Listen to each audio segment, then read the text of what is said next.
Hi, this is Kerry Landholt. Gulp.js is marketed as a streaming build system compared to Grunt.js, which is advertised as a task runner. For all intents and purposes, they accomplish the same thing, but in two very different ways. So let's get started and create a Gulp file. So let's bring up a terminal here. And the first thing we're going to do is install Gulp as a global dependency, and that's what the -G means. What this will do is give us the word gulp at the command line. Let's go ahead and get a package.json file started for us, and we'll use the npm init to do that. And I'll explain why we'll do that in a moment. I'll accept all the defaults here, version, description, name, and so forth. This is just so that we can run npm install later, and all of our packages will be saved in the configuration file. So now I want to install gulp locally, and I'll just do npm install gulp. Remember before we did the -G for global, here we're just installing it locally. Because gulp, what it does is at the command line when you type gulp and then a command, or just gulp if there's a default command assigned, it will actually run the locally installed gulp library. And the reason for that is you can have different versions in different applications on your computer. Okay, now let's start creating our gulp file. So I'm just going to add gulp file. Whoops, let me get in the right space here. Gulpfile.js. Okay, now the first thing I want to do here is say var gulp equals require gulp. Now this is the common JS syntax. If you've created any Node modules before or work with Node, this is pretty common. This is just getting a handle to that library we just installed, that npm install gulp. Then what we want to do is create a task, gulp task, and we'll call this scripts and provide it a callback. Okay. Then what we'd like to do here is actually minify scripts, JavaScript.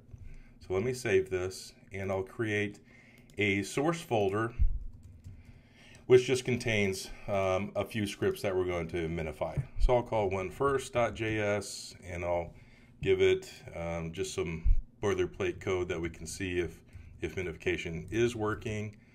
So my first function, return the word first, and save that. And we'll create another one called second.js.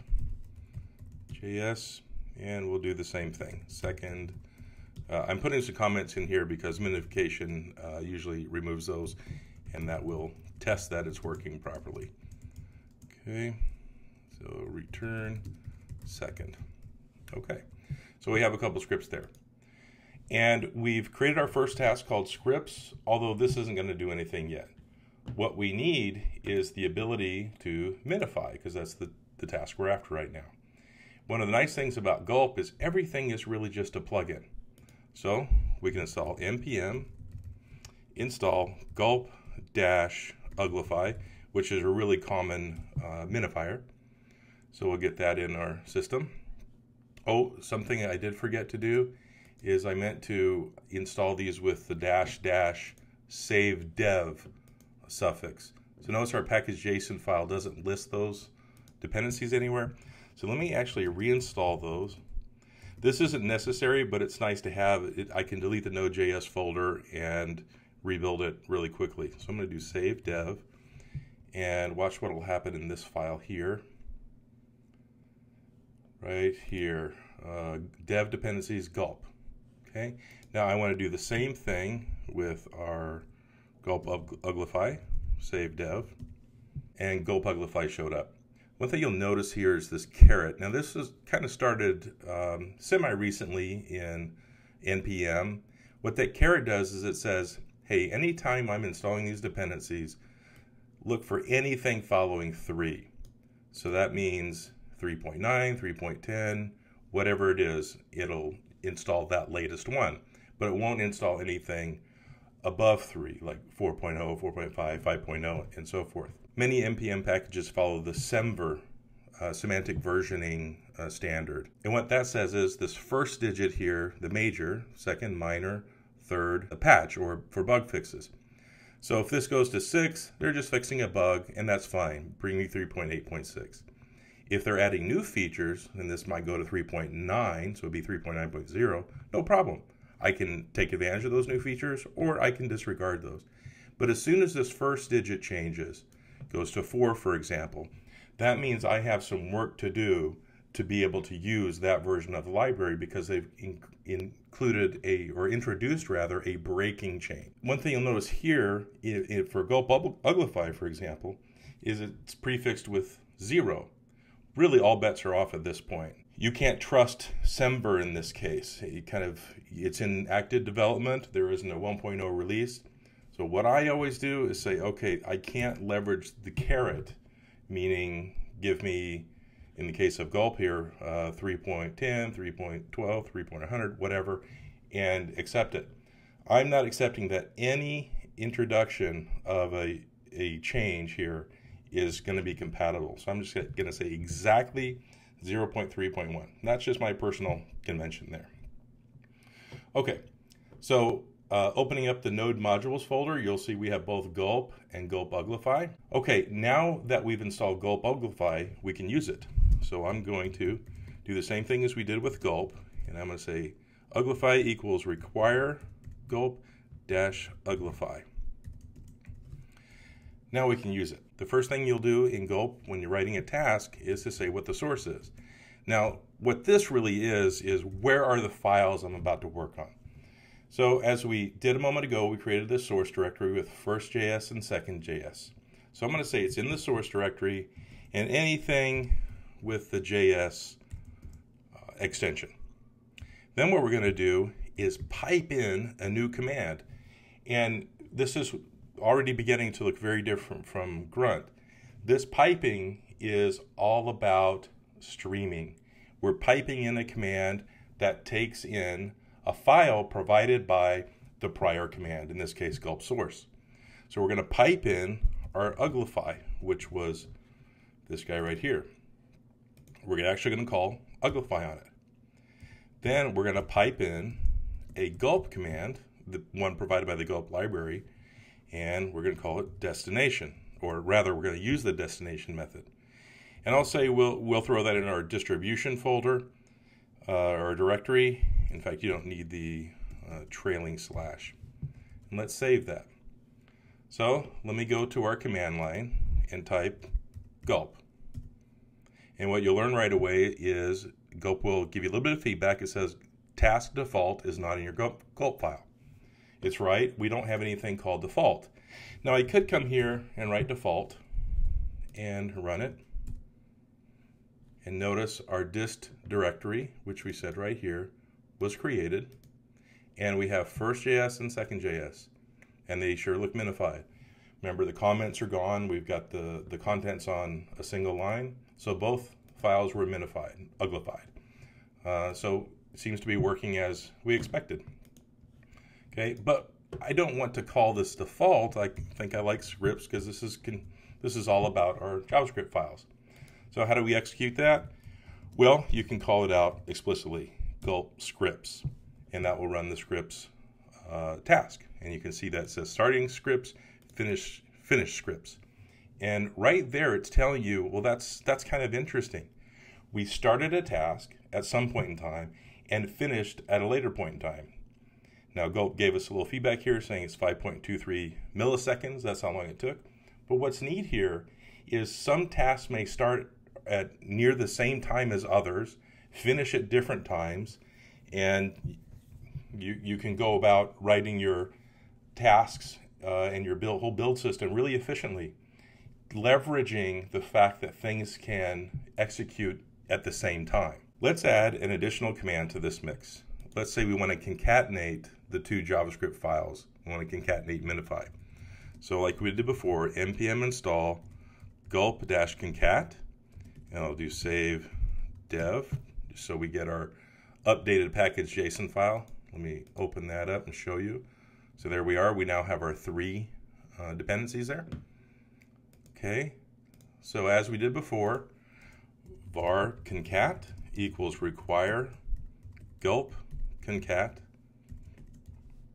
Okay, and now what I want to do is I want to concatenate prior to minification. So I want to grab all the contents of every file picked up by this pattern, in this case, first JS and second JS, concatenate the contents and then uglify that. So I'm going to pipe in concat, save it, and let me run. Gulp scripts. Okay, now it says right here there was an error, missing file name option for gulp concat. Because I read the documentation on concat, it's saying what's the file name of the concatenation of the source. So what we'll say is I'll call those all.min.js. Save it and rerun it. So this time we didn't get an error. And you'll notice in this dist directory, we do have this all.min.js. And let's open that up. And here we go. My first function, my second function. So it looks like it did it. Let me delete the entire contents of that directory just to show you what actually gets created. I won't save that. Okay, let's run it again. It created the dist directory. And notice it only put that single file there. It didn't put first.js, second.js. It only put all.min.js. And that's kind of neat because all of these commands just sit there in sequence and just stream the contents of the prior task. So if we walk through this, gulp.source is a gulp command. Gulp.dest is a gulp command. Gulp.task is a gulp command. And another one is gulp.watch. But all these others are just streaming commands. It leverages the Vinyl.js streaming system, which is part of the guts of Gulp. So when we see source.js, it grabs the first match, and let's just pretend it's the first.js. It pushes that on through, streams that on through to this concat. Concat then, if you read the source code of the concat, it grabs the contents of that and then gets the contents of the next one, then passes it on to the uglify as an output. So all.min.js, uglify runs on that, and then the output of that is written out to this dist directory by the gulp.dest or destination command. So let's add another task and say we want to compile CoffeeScript. So let me create a simple CoffeeScript file here, and I'll call it third.coffee because we're doing first.js, second.js, third.coffee. And I'll say this is our third.coffee file. Again, giving it some simple comment so we can see if minification is working properly. And I'll say my third function is return. Actually, I don't need return because it's CoffeeScript, and it's awesome. You should be learning CoffeeScript because you'll write a lot less code. Okay, so enough preaching. All right, so we have a CoffeeScript file. So now we'll want to install the gulp-coffee command. Okay.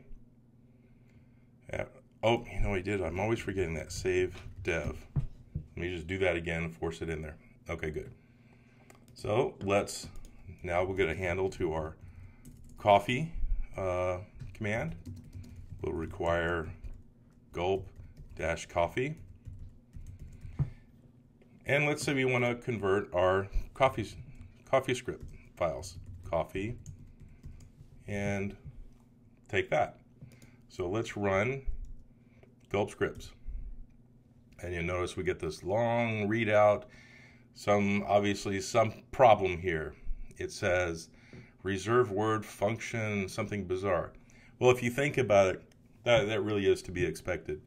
We're pulling in only JavaScript files, and then we're passing those to the CoffeeScript interpreter, the CoffeeScript compiler. Well, certainly it's not going to work on a JavaScript file. So this simply is not going to work. What we can do is create a whole new task. So let's do task, and we'll just call this one coffee. Okay. Then inside the body of that, we will do something similar as we did with the scripts. Source, and we'll say that now this is star coffee, and we're going to pipe in the coffee command, and we'll pipe in gulp dest, and we'll say go to the same place. Okay, so now let's do gulp coffee, and I have third.js. So you can see it actually did compile the coffee script to JavaScript. Okay, so that worked. But we want to concatenate, we want to uglify, we want to do all those other things. So what we can do is actually say the coffee command or task should run prior to the scripts command or task. And Gulp provides us this extra little syntax, which is an array, and it's the second parameter in the task signature, and it's going to be the name of the task we want to run prior. It's a dependent task, or it's a dependency. So this coffee is this coffee. So if I run gulp scripts, it's going to say, hey, run coffee first, then scripts. Now, you might already notice there will be one problem. We're saying that we want to output the compiled coffee to dist. Well, this isn't going to pick it up, the scripts task. So what we can do is say, let's output to the source. Let me go ahead and delete the dist directory, just so we can start fresh, and we'll do gulp scripts. Let's see what happens. So everything seemed to work out right. Coffee, scripts, they were both started and finished. Now let's go to the dist. We have all min.js. So there's our first, there's our second. Well, where's our third? What happened there? Where's that coffee file? Well, you can see it did compile it right here in our source. We have our third, which is the original, third.coffee, and then here's the compiled. But why didn't it pick it up when we were asking to run all the tasks in the scripts? Well, this is one trick here. Make sure you return the stream. And this is something I've just learned, just always do this. On every task, return it. Okay, so let's run this again. Again, I'm going to delete the dist and run gulp scripts. Okay, open up dist, all min. Whoops. My first function, my second function, and then third. So now we get all the contents. We get the three JavaScript files all in the same directory. And the reason it worked this time is because we added return. This is the only way Gulp can know if, or I should say, if and when this command has completed. Because we're saying scripts depends on coffee, and it has to know, well, when was it finished, so I can begin running. And the only way is to return the stream, and by adding that return keyword there. So there's something that is not quite desirable. One is I called this directory source or src, but yet we have this compiled third.js here. Well, to me, that's not source. So let's get rid of that, and let's try not to confuse our source with something that's been compiled. So we have first.js, second.js, and third.coffee. So how do we do this then? How do we get all the CoffeeScript files compiled to JavaScript and then take those, including all other JavaScript files, concatenate them, and uglify them? There are a few things you can do. You could use a temporary directory, which is a common approach, or you can leverage streaming. So in fact, there's an event stream library, NPM library out there that we can leverage, and let's do that. So I'm going to install, or npm install, event stream. I'm going to do my --save dev, and as soon as that's finished, now we can reference it. And let's just peek in node modules, and we have all of them there. Okay, so var, you see this often, ES as kind of the abbreviated word or abbreviated variable for event stream. So I'm going to leverage that too. All right, so what we need to do here is we really need to merge two sources of data. So the first thing I'm going to do is say we're no longer going to rely on this separate coffee command. Okay, what I want to do is create a variable that is assigned to the stream from coffee, from the coffee command. So I'll create a really verbose variable here. So JavaScript from CoffeeScript, really verbose. And we'll say that's gulp.source. And what's neat is you can assign these to variables. Gulp.source, source/star coffee, and .pipe, pipe, and we'll execute the coffee command on it. And that's all we're going to do. And notice that's really identical. It is identical to these first two lines we did up here. So let's do something similar now. We're going to assign our JavaScript, do the same type of thing as we did here. Okay, so I'm really just creating two variables. One is the source of the compiled CoffeeScript, and the other is the source of the JavaScript. What's important here, though, is I'm actually running the coffee command on the coffee files. So what would that be? What would the output type be? JavaScript. And then here I'm saying get me all the source star.js files, and that's JavaScript. So here I'm going to have JavaScript from the compiled CoffeeScript and JavaScript from our source directory. Now all we need to do is actually merge those two together. And the command is, this is where we use the event stream, es.merge, and I'm going to say JavaScript from CoffeeScript and our JS. We're going to pipe those together, or concatenate them, uglify them, and output to the dist. So what we did is we separated the sources of the CoffeeScript, compiled CoffeeScript, and those pulling from the source directory. So as I like to do, let me delete this dist directory. And by the way, there's a gulp task that deletes any directory that you want, but I'm not demonstrating that today. So now we can get rid of this coffee file here, or coffee task. And let's walk through this. We're getting the JavaScript from the compiled CoffeeScript. We're getting the JavaScript files from the directory. We're merging those two sources together, or merging those two streams together, I should say.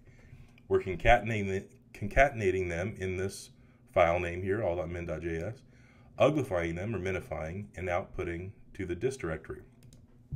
So now let's gulp scripts. Everything worked out okay. It said I ran the scripts, the task. Go to dist, so we only have all.min.js. And let's see what the contents show. My first function, my second function, and then the CoffeeScript where it returns third. So it's exactly what we want. We've kept our source directory clean. None of our build artifacts are in there like happened when we created our own coffee task. We leveraged this directory. We don't have to do that anymore. We can do it all in memory. And what's really neat, I mean, this is one of the really amazing things about Gulp, is it's all done in memory. So this line 12 here was pretty easy to understand. Just get me the files that match this pattern. Pretty easy. And likewise, right up here on line 8, get me the files that match this pattern. Then we piped those in to this coffee command. Okay, I can understand that. What's amazing though is these files are created in memory. They're stored in memory. They're not stored on a file because we're not writing the gulp dest command after the coffee. If we did, we would have a directory with the compiled output of the individual files. We're just saying keep those in memory, keep these guys in memory, merge the streams together, then continue and run all the commands together. And this is really pretty slick. It gets us exactly what we want in a really efficient manner. Now, I kept harping on doing the npm install event-stream --save-dev. Now, why did I do that? Now, this is fairly common in writing node files. Let me actually delete the node modules folder, which is the folder automatically created when we do npm install anything. Now, if I try to run gulp scripts, it isn't going to work. It says local gulp not found. Remember, we had to do npm install gulp. It's not there. Well, obviously it's not there because we deleted the node modules folder. What we can do is run npm install without any additional parameters. And what that will do is that will go through the package.json file, find all these dependencies, and install those. Now they're all back, and I should be able to execute Gulp scripts, and it seemed to work. In order to verify that, let me delete the dist folder, rerun it, created it again, and it looks like, yep, we have exactly what we were looking for. So what's really nice is that --save -dev saved the parameters for us right here inside this Gulp file. So let's go ahead and create one more Gulp task, and this is the watch. So it's pretty common in build task suites. You'll create a watch. You want to watch for some event to happen or watch for some file changes and then execute a function on those files. So we'll leverage the gulp.watch